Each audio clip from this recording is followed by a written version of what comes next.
Dear people, there are so many questions in the Bible which are very, very deep. இந்த வேதத்தில் அநேக மிக ஆழமான கேள்விகள் உண்டு. In general, there are questions in the Bible. பொதுவான விதத்தில் கேள்வி கேட்கும்படியான சில கேள்விகளை வேதத்தில் பார்க்குறோம். There are some questions which are very specific. சில கேள்விகள் மிக ஆழமானவைகள், குறிப்பிட்டு சொல்லக்கூடியவைகள். So I would like to start my sermon with a question of the Lord Jesus Christ himself to the humankind. ஆகவே இந்த பிரசங்கத்தை இந்த நாளில் மனிதனுக்கு இயேசு கிறிஸ்து கேட்ட ஒரு கேள்வியை வைத்து நான் ஆரம்பிக்க விரும்புகிறேன். This is not an ordinary question. இது ஒரு சாதாரண கேள்வி இல்லை. It's a question which is being questioned for so many thousands of years. அநேக ஆயிரக்கணக்கான ஆண்டுகளாக கேள்வி கேட்கப்பட்டு வருகிற ஒரு கேள்வி. So many people answered positively and saw the benefit of it. அநேக மக்கள் அதற்கு சரியான விதத்தில் பதிலளித்து அதனுடைய தாக்கத்தை, ஆசீர்வாதத்தை, பிரதிபலனை அனுபவித்தவர்கள் உண்டு. And it's a pity that there are so many people who never thought of answering that. And I am afraid to say their lives were not really a joyful one. ஆனால் அதே சமயத்தில் அநேகர் இந்த கேள்விக்கு ஒரு நல்ல பதிலை கொடுக்க முடியாமல் போன காரியத்தை குறித்தும், அவருடைய வாழ்க்கையில் ஒரு சந்தோஷம் இல்லாமல் போன நிலை குறித்தும் நான் சொல்ல முடியும். உலகம் அதை குறித்து வெளிப்படுத்துகிறது. Mark's gospel 8th chapter 36th verse. Mark எழுதின சுவிசேஷம் 8வது அதிகாரம் 36வது வசனம். For what shall it profit a man if he shall gain the whole world and lose his own soul? மனுஷன் உலகம் முழுவதையும் ஆதாயப்படுத்திக் கொண்டாலும் தன் ஜீவனை நஷ்டப்படுத்தினால் அவனுக்கு லாபம் என்ன? Dear people, in spite of so many things in the world, just for example, during the period of pandemic time, இந்த உலகத்தில் நாம் பார்க்கும் பொழுது, ஏன் இந்த கொரோனா பயங்கரமான சூழலில் மத்தியிலும் people have a quest for seeking more of the things of the world and to gain it. மக்கள் இந்த உலகத்தில் இந்த உலகத்தின் காரியங்களை அதிகமாய் தேடும்படியாக, அதை ஆதாயப்படுத்திக் கொள்ளும்படியாக பிரயாசப்படுகிறார்கள். They see very close even the deaths of some of the dears and the near ones. தங்களுக்கு நெருக்கமான அருகில் உள்ள அநேக மக்களுடைய மரணத்தையும் பார்க்கிறார்கள். But still they could not think, what will happen to me if I am of the same condition? ஒருவேளை எனக்கு அதே நிலை ஏற்படுமானால் என்ன ஆகும் என்பதை குறித்து அவர்கள் சிந்திப்பதில்லை. The craving to get more and to achieve in the more in the world is not quenched. It's an ever increasing thirst of a man. இந்த உலகத்தில் மனிதனுடைய வாழ்க்கையை பார்க்கும் பொழுது இந்த உலகத்தினுடைய காரியங்களை அதிகமாக சுதந்திரித்துக் கொள்ளவும், அதை அவன் அதிகமாக பெற்றுக்கொள்ளவும் வாஞ்சிக்கிறதையே அதிகமாக கொண்டிருக்கிறதை நாம் பார்க்கிறோம். But God said, what will it profiteth? என்ன உனக்கு அதனால பிரயோஜனம்? Of course, you would have heard of a man who was the owner of almost 5,000 omnibuses in Bangalore. பெங்களூரில் ஒரு 5,000 ஆம்னி பஸ்ஸஸ்க்கு சொந்தக்காரர். It's called SRS Travels, I believe. SRS Travelsங்கிறது. Such a rich man, அவ்வளோ பெரிய பணக்காரன். But when he was affected by this COVID, இந்த கோவிட்னால் பாதிக்கப்பட்ட பொழுது he was not taken even to his house inside,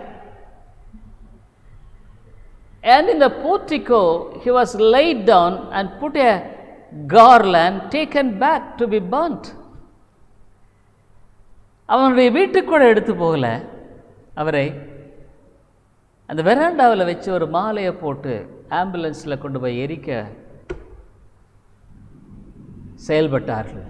That's all the life of man. மனிதனுடைய காரியம் எல்லாம் அவ்வளவுதாங்க. Probably I think how much he would have been happy because he was so rich. ஒருவேளை எத்தனை காலங்களில் அவனுடைய வாழ்க்கையில் தான் ஒரு பெரிய பணக்காரனை குறித்து சந்தோஷப்பட்டிருப்பார் எனக்கு தெரியாது.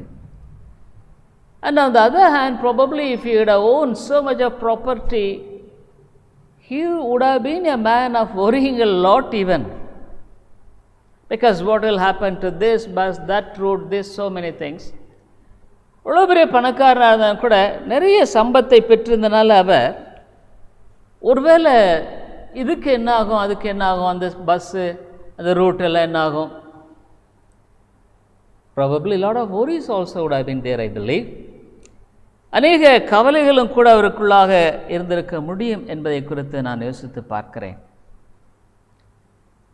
But what about his soul? அவருடைய ஆத்மாவை குறித்த காரியம் என்ன? Is it not an important thing? அது ஒரு முக்கியமான காரியம் இல்லையா? So what is the necessity that our soul salvation is so important first and to be first? ரட்சிப்பு நம்முடைய வாழ்க்கையில் முதலாவதாக இருக்க வேண்டியதனுடைய அவசியம் என்ன? Why should the priority in our life should be salvation?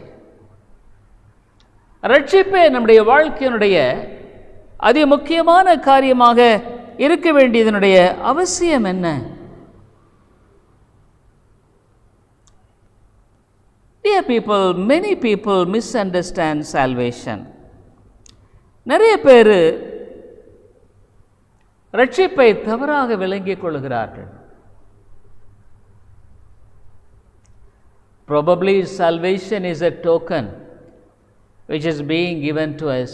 When we die, we won't go to hell, but we will go to heaven. This is the concept of many of the people. அநேகருடைய என்னன்னா, ரட்சிப்புன்னு சொன்னால் நான் நரகத்துக்கு போகாமல் மோட்சத்துக்கு போக முடியும். I will escape the damnation and the condemnation of hellfire. நரகத்தினுடைய ஆக்கினை, நரகத்தினுடைய அக்கினையிலிருந்து மீட்கப்பட்டு என்னுடைய ஆக்கினிலிருந்து மீட்கப்படுவேன். And I will be with God, or rather I will be happy. தேவனோடு இருப்பேன், நான் சந்தோஷமாக இருப்பேன். Is it all the salvation? ரட்சிப்புங்கிறது அதுதானா? Dear people, salvation is something different which the Bible speaks. வேதம் போதிக்கிற இந்த ரட்சிப்பு என்பது ஒரு வித்தியாசமான காரியம். Of course, you will ever live with God. தேவனோடு கூட நீங்கள் என்றைக்கும் வாழ்கிறவர்களாய் காணப்படுவீர்கள், அது உண்மைதான். But above all, salvation is the one in which you will enjoy to a certain extent the heaven itself in this world. ரட்சிப்பு என்பது ஒரு விதத்தில் சொல்லப்போனால் அந்த பரலோகத்தை இந்த உலகத்திலேயே ஒரு சிறிய அளவில் அனுபவிக்கக்கூடிய ஒரு காரியம். I am going to explain it. நான் இதை விளக்கப்படுத்த போகிறேன். I would like to explain a life with God and life without God. தேவனோடு கூட வாழ்கிற ஒரு வாழ்க்கை, தேவன் இல்லாமல் வாழ்கிற ஒரு வாழ்க்கை. A life with God is the one where you really enjoy to a certain extent the heaven itself.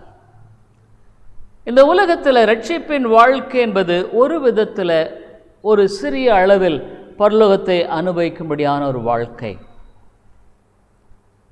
A life without God is the one where which you almost enjoy a part of hell itself.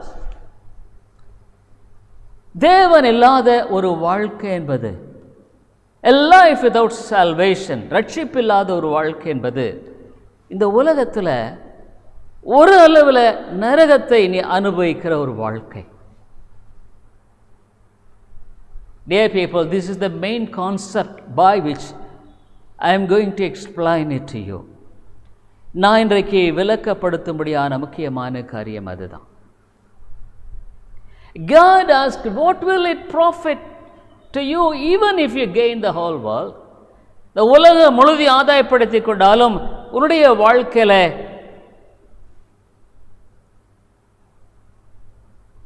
உன் ஜீவனை இழந்துட்டா என்ன லாபம்? Dear people, there is a great cleavage, a demarcation in the life of a man when he comes to know God. தேவனை அவன் அறிபடியான அறிய வாழ்க்கையில் ஒரு மகா பெரிய பிளவு ஏற்படுகிறதாக இருக்கிறது. A life before knowing God, a life after knowing God. தேவனை அறியாத காலத்தின் வாழ்க்கை, தேவனை அறிந்த காலத்தின் வாழ்க்கை. When you don't know God, தேவனை அறியாத பொழுது, I could tell you, you are a miserable man. நீ ஒரு நிர்பந்தமான மனிதன். There is nothing to hold on in the battle of life. வாழ்க்கையின் யுத்தத்தில் படித்து கொள்ளும்படியாக உன்னிடத்தில் ஒன்றுமில்லை. Life is full of battles, ups and downs. வாழ்க்கை என்பது மிகப்பெரிய யுத்தங்கள், மேலே கீழே போகிற பல காரியங்கள். So much of fear, அநேக பயங்கள். So much of things of disappointment, அநேக ஏமாற்றத்தின் காரியங்கள். So many things of being deceived, ஏமாற்றப்படுகிற அநேக காரியங்கள். So many things in which you could not be happy. நீ சந்தோஷமாக இருக்க முடிவதில்லை. Even though you may happy so much of things in having, but it is a mere a shadow. நீ ஒருவேளை நிறைய காரியங்கள் பெற்றுக்கொள்கிற ஒரு வாழ்க்கையை போல காணப்பட்டாலும் அது நிழலை போல இருக்கிறது. How quickly it disappears. எவ்வளோ சீக்கிரம் அது மறைந்து விடுகிறது. The relationship with human beings is a big problem today. மனிதர்களோடு கூட கொண்டிருக்கிற உறவு இன்றைக்கு பெரிய பிரச்சனை. The relationship could not be maintained peacefully with other human beings. மற்ற மக்களோடு கூட இருக்கிற தொடர்பானது இந்த இடத்தில் சுமூகமாக இருக்க முடிவதில்லை. It is not with the enemies alone. எதிராளிகளோடு கூட மாத்திரமல்ல, even among family members also, குடும்ப நபர்களோடும் கூட. The relationship of a husband with a wife, the relationship of a wife with a husband, relationship with the parents and the children, கணவன் மனைவியோடும், மனைவி கணவனோடும், பிள்ளைகள் பெற்றோர்களோடும், பெற்றோர்கள் பிள்ளைகளோடும். The relationship with other relatives, அநேக உறவினர்கள். The relationship with the neighbors, அயலகத்தாரோடு. In one way or other, it is not completely peaceful to many people.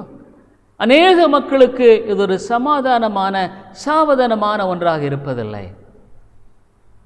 There are things which makes you to be bitter in your heart about somebody. மற்றவர்களை குறித்த கசப்பான ஒரு உணர்வை உன்னுடைய இருதயத்தில் வைத்துக் கொள்ளக்கூடிய காரியம் ஏற்படுகிறது. There are things in which you become jealous about other people.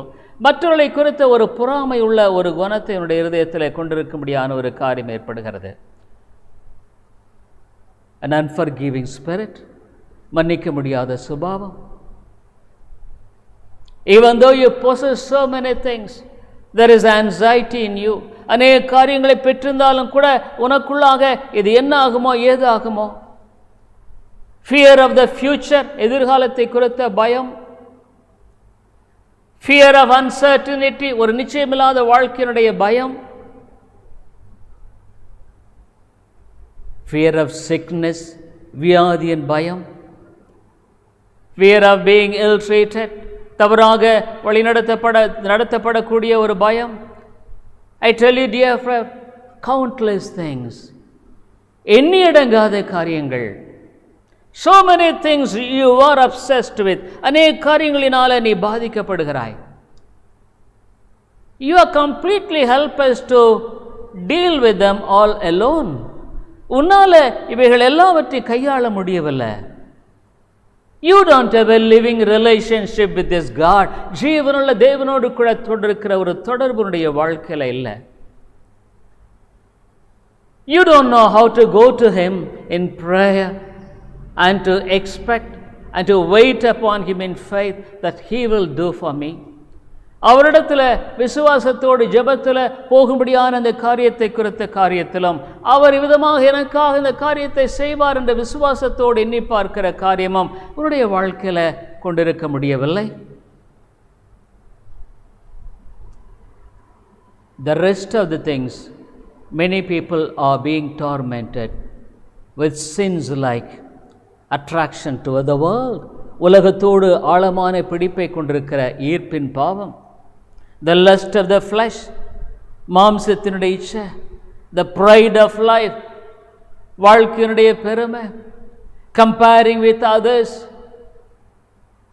trying to work out in such a way to show at least to a smaller extent above them. மற்றோடு தன்னை ஒப்பிட்டு பார்த்து அவர்களுக்கு மேலாக கொஞ்சமாக நான் இருக்கணுன்ற ஒரு எண்ணம். The lust of the eye, கண்களின் இச்சை. Many people, because they are dissatisfied, they go for drugs, drinking, and even adultery, fornication. வாழ்க்கையில் சந்தோஷம் சமாதானம் இல்லாததுனால அநேக மக்கள் குடியும் விபச்சாரமும் மற்ற ஸ்திரீகளிடத்தில் தேடி போகிற ஒரு காரியம். Dear people, in the newspaper, how much we see how even an innocent of big people not being faithful to his wife and family, to go to another man, to go to the another wife, இன்னொரு ஸ்திரீ இன்னொரு மனிதனிடத்தில் போகிற பெரிய பெரிய ஆட்களின் நிலைகள். I tell you, life without God is a miserable one. தேவன் இல்லாத ஒரு வாழ்க்கை ஒரு நிர்பந்தமான வாழ்க்கை. Probably you say, I believe in God. தேவனிடத்தில் விசுவாசமா இருக்கிறேன் நீ சொல்ற. But the things which are being seen in your life doesn't show that you are a true believer of God. ஆனால் உன்னுடைய வாழ்க்கையில் நடைபெறும்படியான இந்த காரியங்களை எல்லாம் பார்க்கும் பொழுது நீ ஒரு உண்மையான விசுவாசிங்கிறதாக சொல்ல முடியலையே. Because I am going to explain what a true believer and what will be the things that he will enjoy in this world. இந்த உலகத்தில் ஒரு உண்மையான விசுவாசி என்பவன் யார், அவன் இந்த உலகத்தில் என்ன அனுபவிப்பான் என்பதை குறித்து நான் காண்பிக்கும்படியாக விரும்புகிறேன். In spite of calling yourself a Christian, ஒரு கிறிஸ்தவன் என்று அழைத்துக் கொண்டாலும், even in spite of calling yourself a saved person, ரட்சிக்கப்பட்ட நபர் என்று அழைத்துக் கொண்டாலும், so many things which I have explained and so many things which I have not explained are lurking in your heart and takes away the real peace in your life. நான் சொன்ன பல காரியங்களும் நான் சொல்லாத பல காரியங்களுடைய வாழ்க்கையில் அப்படியே ஊடுருவி என்னுடைய சமாதானத்தை எடுத்து போடுகிறது. Are a man of peace? சமாதானம் உள்ள ஒரு மனிதனாக நீ வாழுகிறாயா? Jesus said, I give my peace. என்னுடைய சமாதானத்தை உனக்கு கொடுக்கிறேன். Jesus was the man who was troubled on all sides. இயேசு கிறிஸ்து எல்லா விதங்களிலும் பாதிக்கப்பட்ட ஒரு நபர். There were so many people trying to kill him. அவரை கொல்லும்படியாக அநேக மக்கள். In spite of doing so good, he was hated without cause. எவ்வளோ நல்ல காரியங்களை செய்தா கூட காரணம் இல்லாமல் பாய்க்கப்பட்டார்.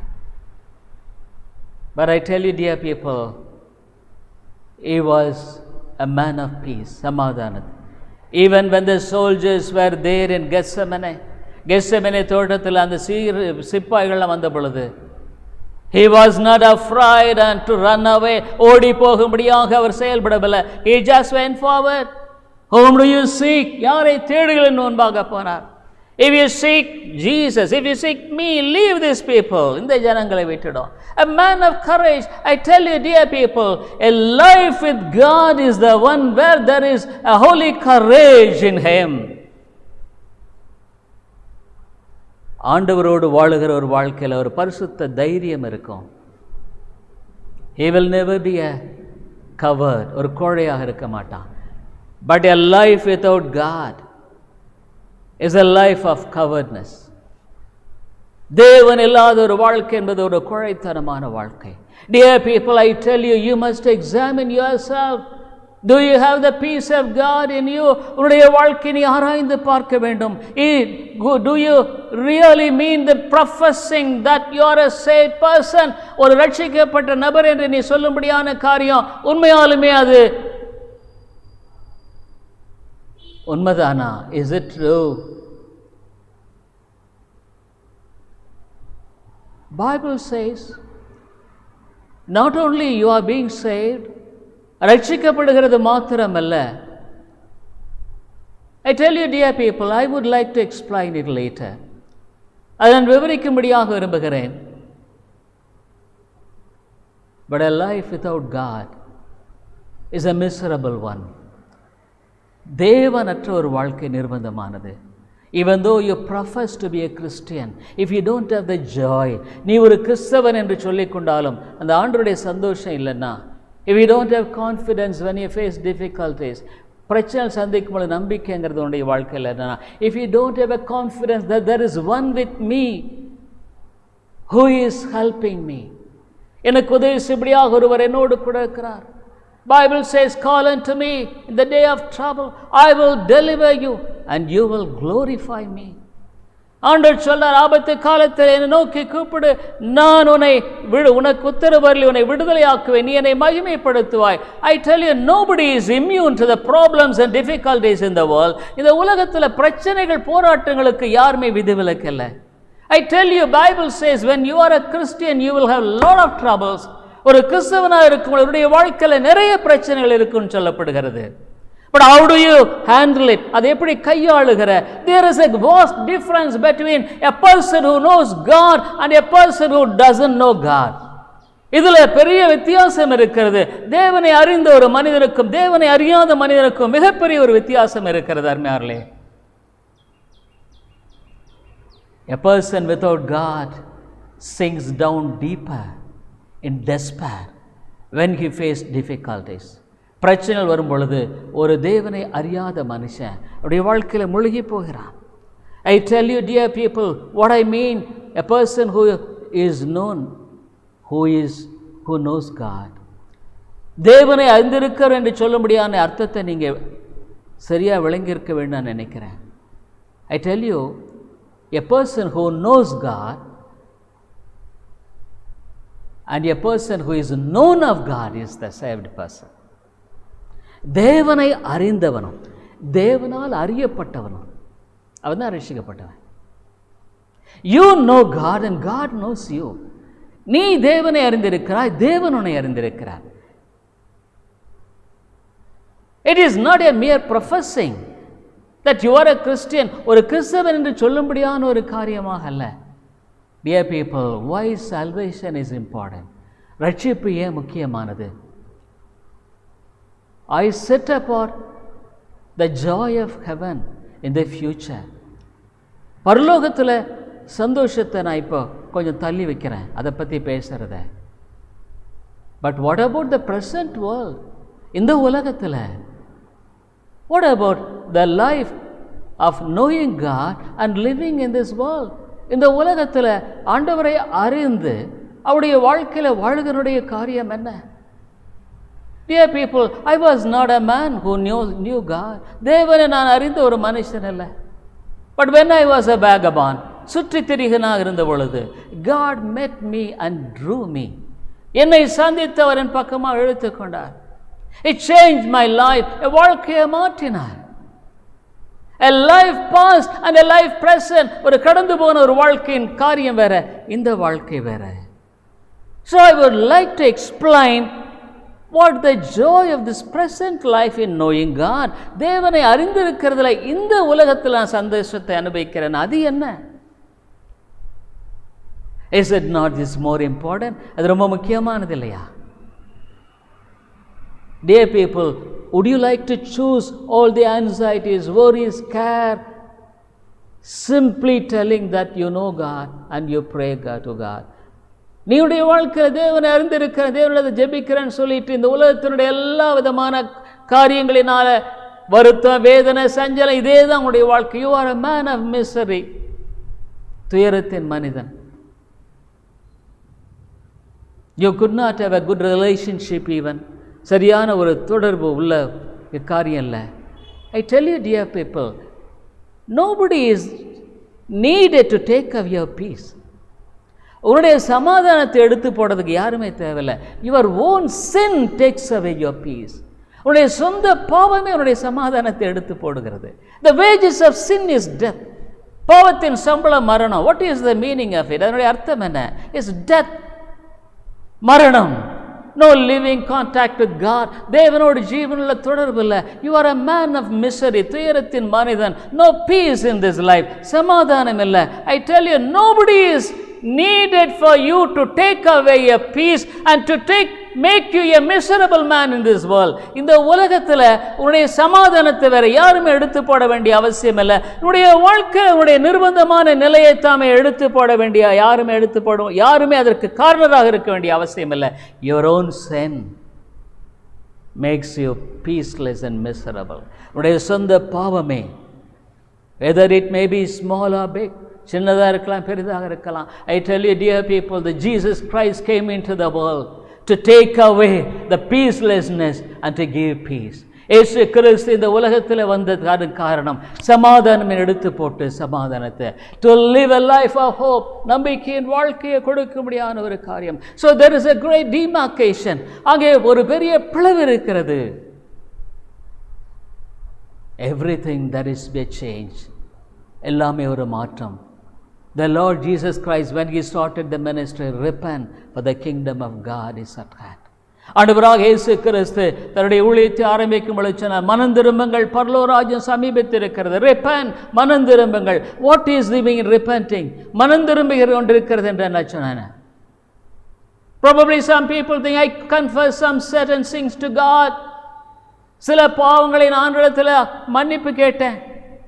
I tell you dear, but the course of life itself is being changed in another direction.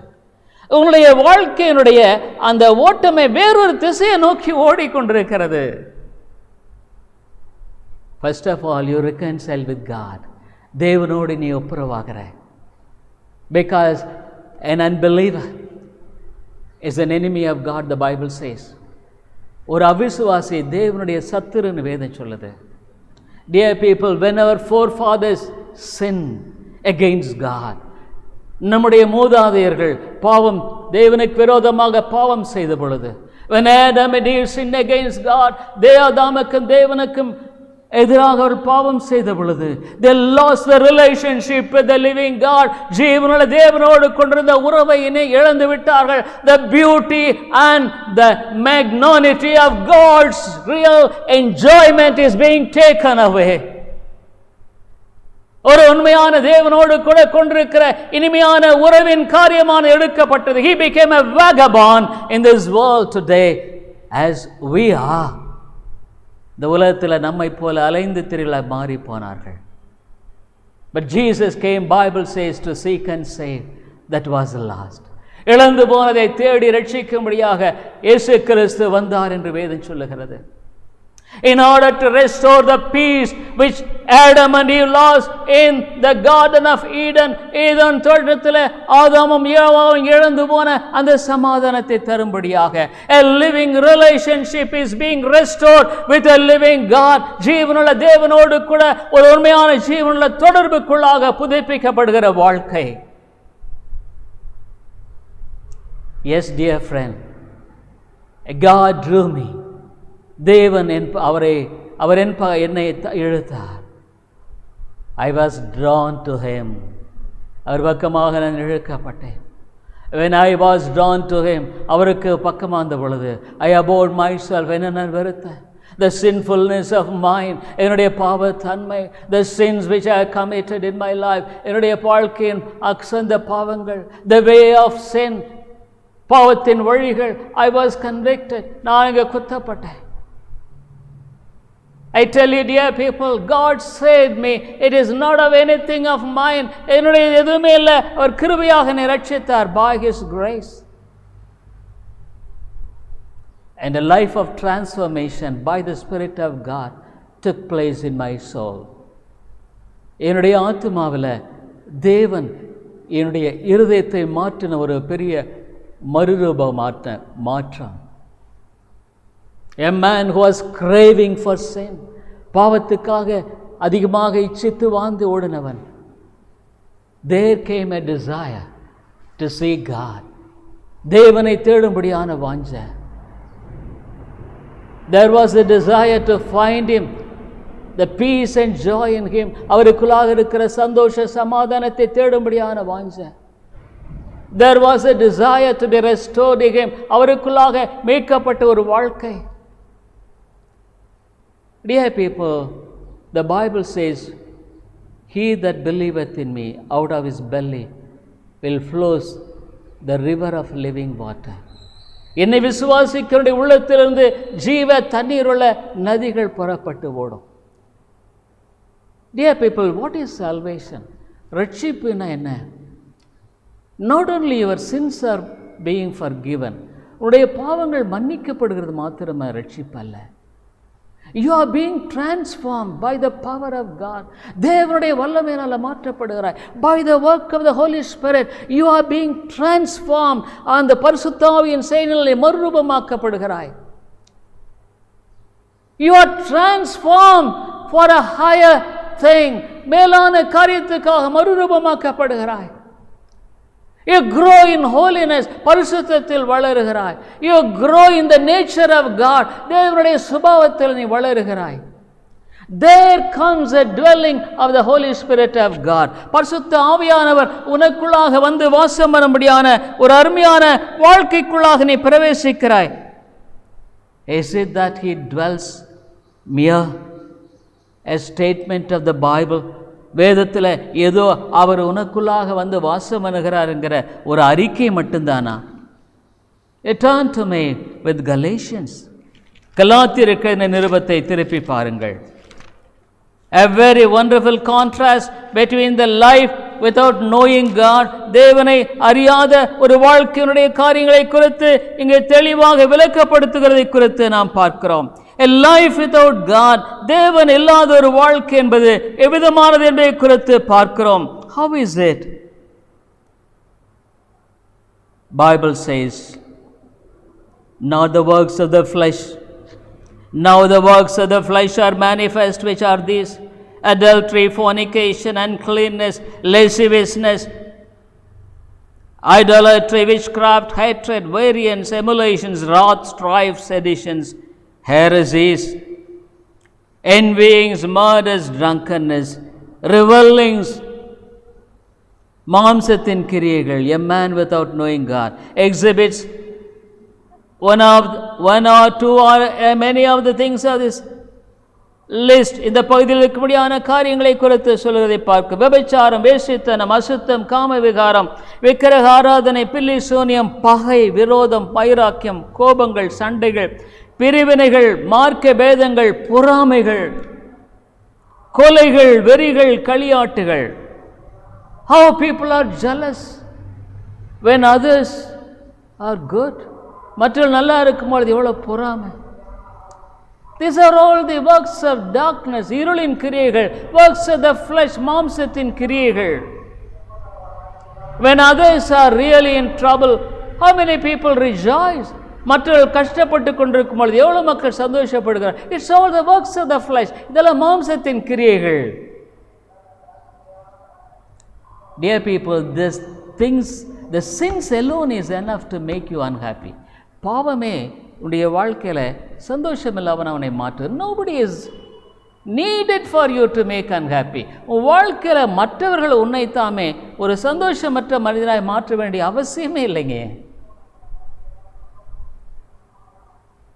But when a person is saved, ஒரு மனுஷன் ரட்சிக்கப்படும் பொழுது, when his life is committed completely to God, தேவனுக்கு அவருடைய வாழ்க்கை முழுமையாக ஒப்புக் கொடுக்கும் பொழுது, as we read in Romans 12 chapter, ரோமர் 12வது அதிகாரத்தில் வாழும்போது, yield yourself as a living holy sacrifice to God.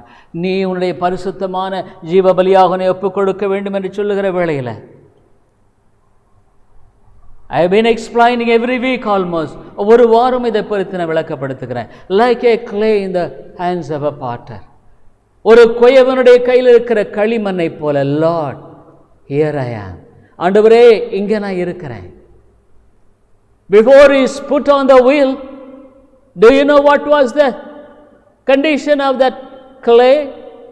அந்த களிமண் அந்த வீலில் வைக்கப்படுறதுக்கு முன்னால் எப்படி? It was mixed with all stones. அங்கே கல்லுகளால் நிரம்பி இருக்கும். ஸ்டோன்ஸ் ஆஃப் பிட்டர்னஸ், கசப்பின் கல்லுகள். ஸ்டோன்ஸ் ஆஃப் ஜெலசி, பொறாமையின் கற்கள். ஸ்டோன்ஸ் ஆஃப் ஆல் அன்ஃபர்கிவ்னஸ், மன்னிக்க முடியாத கல். so many stones. But the potter removed them all. எல்லாத்தையும் எடுத்துடுறார். I have seen how the potter used to put all the mud there on the floor and he will strike. எப்படியாக அந்த களிமண்ணை எடுத்து அவர்தாமே முற்றுமாக இந்த இடத்துல எல்லாம் போட்டு உடைப்பார். How many times God breaks our own self? நம்முடைய சுயத்தை எவ்வளவு நேரம் ஆண்டவர் உடைக்கிறார். After that is finally made. நல்லது. It is put on the wheel. அங்கே வீல் மேலே வைக்கும். What a beautiful shape and pot it comes out of it. அதிலிருந்து எவ்வளோ அழகான உருவமுள்ள பாத்திரங்கள் வெளிவருகிறது. Dear people, that is yielding to God. அதுதான் தேவனுக்கு ஒப்புக் கொடுக்கிற காரியம். I tell you, many of you, are you like that? அப்படி இருக்கிறையா? And moreover, I would like to tell you a test which I am going to explain now. If you say that you are saved, நீ ஒருவேளை ஒரு ரட்சிக்கப்பட்ட மனுஷன் நீ சொல்கிறன்னா, நான் உனக்கு ஒரு வேத வசனத்தின் வழியாக ஒரு சோதனையை சொல்கிறேன். If you are right in this, only you are saved. இந்த காரியத்தில் நீ உண்மையாக சரியாக இருந்தால் தான் ரட்சிக்கப்பட்டன்னு அர்த்தங்க. Otherwise, no, you are not saved. இல்லைன்னா நீ ரட்சிக்கப்படலை. When a person is saved, ஒரு மனுஷன் ரட்சிக்கப்படும் பொழுது, not only the day of salvation is the day of everything and just finish off, I am saved and I will go to heaven. ரட்சிக்கப்பட்ட அந்த நாளில் நான் ரட்சிக்கப்பட்டுட்டேன், நான் பரலோகம் போவேன்னு சொல்றது இல்லைங்க. Bible says, Philippians 2:12, பிலிப்பியருக்கு நிருபம் 2வது அதிகாரம் 12வது வசனத்தில் என்ன சொல்லுகிறது? Philippians 2:12, Wherefore, my beloved, as ye have always obeyed, not as in my presence only, but now much more in my absence, work out your own salvation with fear and trembling. ஆதலால் எனக்கு பிரியமானவர்களே, நீங்கள் எப்பொழுதும் கீழ்ப்படுகிறபடியே நான் உங்களுக்கு சமீபமாய் இருக்கும் பொழுது மாத்திரமல்ல, நான் தூரமாயிருக்கிற இப்பொழுதும் அதிக பயத்தோடும் நடுக்கத்தோடும் உங்கள் ரட்சிப்பு நிறைவேற பிரயாசப்படுங்கள். You become more diligent. நீ இன்னும் கருத்துள்ளவனாக மாறுகிறாய். Living every day for the Lord. ஆண்டவருக்காக வாழுகிற வாழ்க்கை. I tell you, dear people, work out your own salvation. உடைய ரட்சிப்பு நிறைய பிரயாசப்படு. It doesn't mean that you are say, oh, I am saved such and such date, oh, I will go to heaven. நான் இந்த தேல் ரட்சிக்கப்பட்ட பரலோகத்து. No, dear friend, every day it should be shown in your life the marks of salvation. ரட்சிப்பினுடைய அடையாளம் ஒவ்வொரு நாளும் வாழ்க்கையில காணப்படணும் ஐயா. Every day, not only on Sunday, ஞாயிற்றுக்கிழமை மாத்திரமல்ல, every day, every minute, every second, you should be shown out that you are a saved person, that God's presence is abiding in your life. ஒவ்வொரு நிமிடம், ஒவ்வொரு நாள், ஒவ்வொரு வேலையும் கூட நீ ரட்சிக்கப்பட்ட நபர் என்றும் தேவனுடைய பிரசன்னம் உன்னில் ஆளுகை செய்கிறது என்பதை குறித்து காணப்படுகிற ஒரு காரியம். What is this fear and trembling? பயத்தோடு நடுக்கத்தோடு என்ன? With all humility, தாழ்மையோடு கூட. You cling to God more. தேவனை அதிகமாய் பற்றிக் கொள்ளுகிற. When sin comes and knocks at the door, பாவம் உன்னுடைய இருதய கதவு வந்து தட்டும் பொழுது, you say, Lord, deliver me. ஆண்டவரே என்னை விடுதலையாக்கும். Take away this sin from me. என்னிலிருந்து இந்த பாவத்தை எடுத்து போடும். Even though it may be very small for the calculation of the world, உலகத்தின் அளவில் மிக சின்னதாக இருக்கலாம். But you say, Lord, it grieves you. உம்மை துக்கப்படுத்துகிறது. Take it away from me, takes my peace. என்னுடைய சமாதானத்தை எடுத்து. Every day you are fulfilling salvation in your life, dear friend.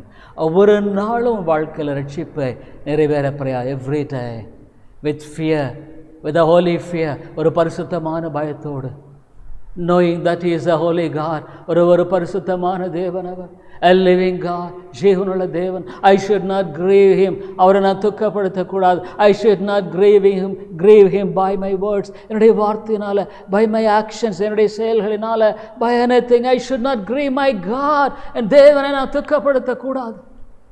There is a conscious understanding with which you will be walking every day in this world.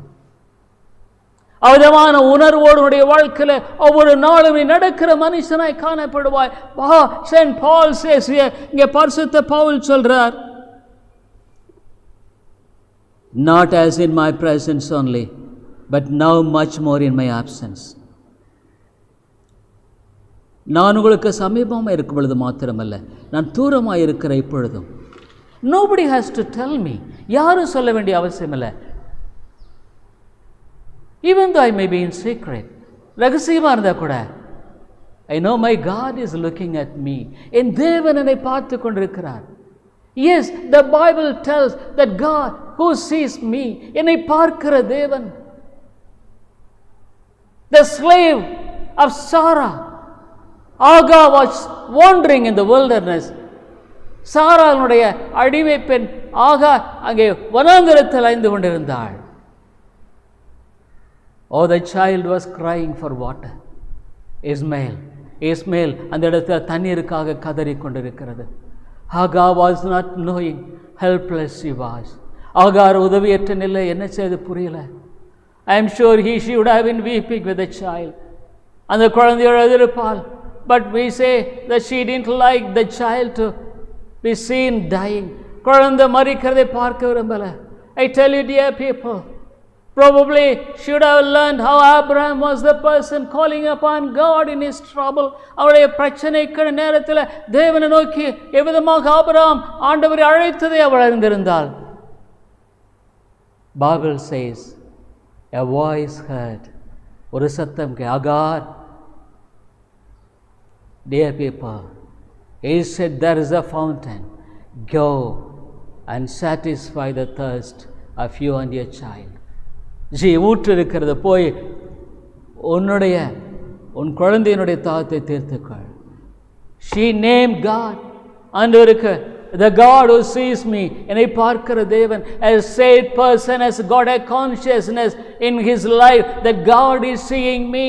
ஒரு ரட்சிக்கப்பட்ட மனுஷன் அவருடைய வாழ்க்கையில தேவனை பார்த்து கொண்டிருக்கிறார் என்ற ஒரு உணர்வானுக்குள்ளாக இருக்கும். Not only that, dear people, he knows how to handle his problems. அவருடைய பிரச்சனைகளை எப்படி கையாளும் என்று அறிந்திருக்கிறான். He knows a God intimately.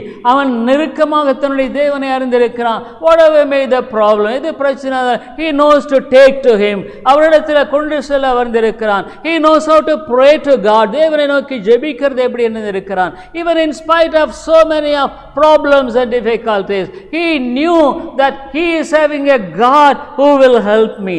I will help him. அவனுக்கு உதவி செய்ய முடியாத ஒரு தேவன் இருக்கிறார் என்பதை அவனுடைய வாழ்க்கையில் அறிந்திருக்கிறதுனால there will be rest in his soul. அவனுடைய ஆத்துமாவில் இளைப்பாறுதல். What a great joyful life, a life of salvation in this world is. ரட்சிக்கப்பட்ட ஒரு வாழ்க்கை இந்த உலகத்தில் இன்னும் ஒரு ஆசீர்வாதமான வாழ்க்கை. The fruits of the Spirit in Galatians the same way. கலாத்தியர் 5வது அதிகாரத்தில் ரட்சிப்பினுடைய கனிகளை பார்க்கிறோம். Dear people, is it not so wonderful? இது எவ்வளோ ஆச்சரியமாக இருக்கிறது இல்லைங்களா? Yes, dear friend, when you are a child of God, தேவனுடைய பிள்ளையாக நீர் இருக்கும் பொழுது உன்னுடைய வாழ்க்கையிலே எவ்விதமான காரியங்கள் காணப்படும். 22nd onwards, ஆவியின்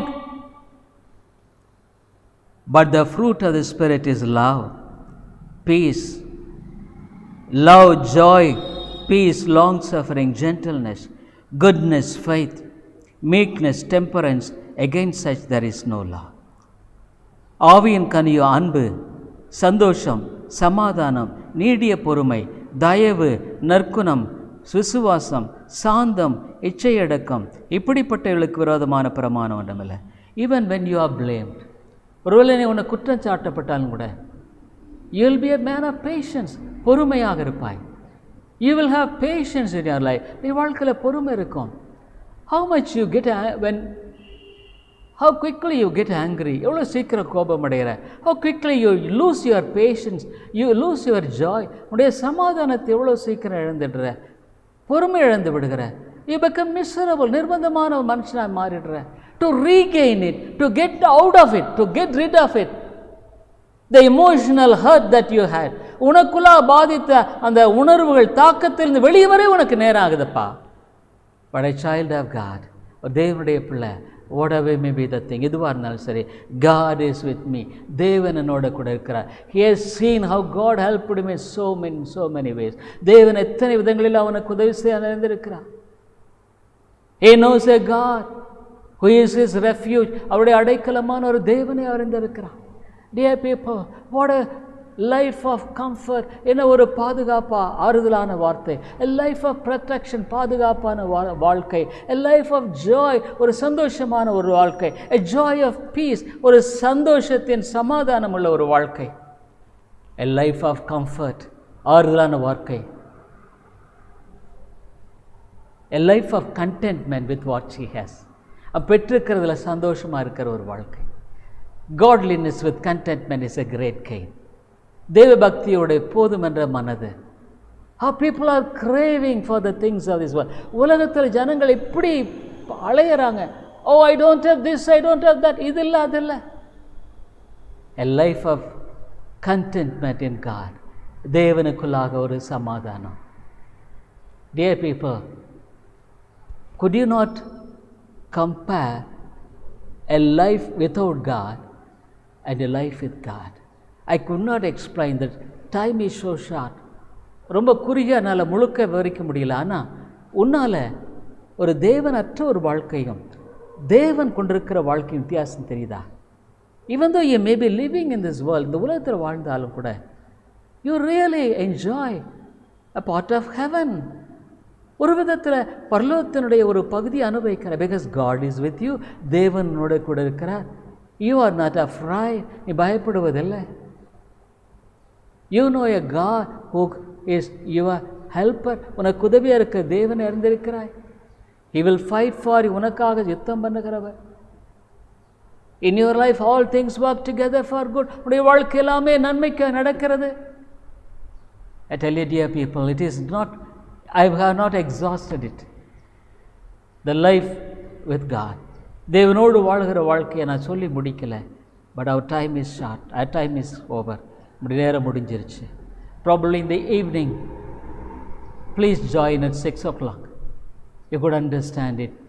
More of the joy of living in Christ. கிறிஸ்துவில் வாழுகிற சந்தோஷத்தினுடைய இன்னும் அதிகமான காரியங்களை நீங்கள் அறிந்து கொள்ள முடியும். Let's pray. ஜெபிப்போம். Our Heavenly Father, what a joy it is to live in this world, even in spite of trials, difficulties, wants, sicknesses. உலகத்தில் போராட்டம், நெருக்கம், வியாதி, கலல் மத்தியிலையும் Lord, a God who sees me, என்னை பார்க்கிற தேவன். He will never hide from me in my trouble. என்னுடைய கஷ்ட நேரத்தில் அவர் தம்முடைய முகத்தை மறைக்க மாட்டார். He saved me, என்னை ரட்சித்தார். He gave his very life for me. தன்னுடைய ஜீவன் எனக்கு கொடுத்தவர். He shed his very precious blood for me. எனக்காக தன்னுடைய விலையேறப்பட்ட இரத்தத்தை சிந்தினவர். Lord, a life which is living for God, தேவனுக்காக வாழுகிறது. A truly converted person will love God. உண்மையான ரட்சிக்கப்பட்ட மனுஷன் ஆண்டவரை நேசிக்கிற every day, ஒவ்வொரு நாளும், every minute, ஒவ்வொரு நிமிஷமும், with humility and with the holy fire of God, he will work out his salvation. ஒரு பரிசுத்த பயத்தோட, தாழ்மையோட தன்னுடைய ரட்சிப்பு நிறைய பிரயாசப்படுகிறவனாய் காணப்படுவான். That is the mark of a person truly being saved. ஒரு மனுஷன் உண்மையாக ரட்சிக்கப்பட்டவனுடைய அடையாளம் அது. If he is not saved and it's a mere profession, it's not a real conversion.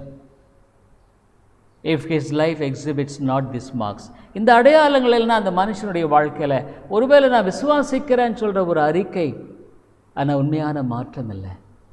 Spirit of God speak. ஆவியானவரே பேசும். இயேசுவின் நாமத்தில் ஜெபிக்கிறோம் நல்ல பிதாவே. I hope the Lord is blessing you through this preaching of God's word, and we are glad to inform you that you could contact me over my mobile phone and WhatsApp number 9842767184 and my email ID davidilongo100@gmail.com, davidilongo100@gmail.com. Thank you very much. கிறிஸ்துவுக்குள் அன்பானவர்களே, நீங்கள் தொடர்ந்து இந்த தேவ செய்திகள் மூலமாக ஆசீர்வதிக்கப்பட்டு வருகிறீர்கள் என்று நாங்கள் நம்புகிறோம். எங்களுடைய ஞாயிறு ஆராதனை காலை 10:30 மணிக்கு இந்திய நேரப்படி, மாலை 6:30, ஒவ்வொரு புதன்கிழமை மாலை 6:30 மணிக்கு வேத ஆராய்ச்சி கூட்டம் உண்டு. இந்த கூட்டங்களில் நீங்கள் ஆன்லைனில் கலந்து கொள்ள உங்களை அன்போடு கூட அழைக்கிறோம். மேலும் உங்களுடைய ஆவிக்குரிய பாரங்களை நீங்கள் தயவுசெய்து எங்களோடு கூட பகிர்ந்து கொள்ளலாம். இன்னுமாக உங்களுக்கு ஆவிக்குரிய ஆலோசனை அல்லது இந்த சத்தியத்தை குறித்த தெளிவோ அல்லது விளக்கமோ தேவையானாலும் கூட என்னோடு கூட நீங்கள் தொடர்பு கொள்ளலாம். என்னுடைய வாட்ஸ்அப் எண், இன்னுமாக மொபைல் எண் 9842767184 9842767184. இன்னுமாக நீங்கள் இமெயிலில் தொடர்பு கொள்ள வேண்டுமானால் என்னுடைய இமெயில் ஐடி davidilongo100@gmail.com, davidElango100@gmail.com. நன்றி.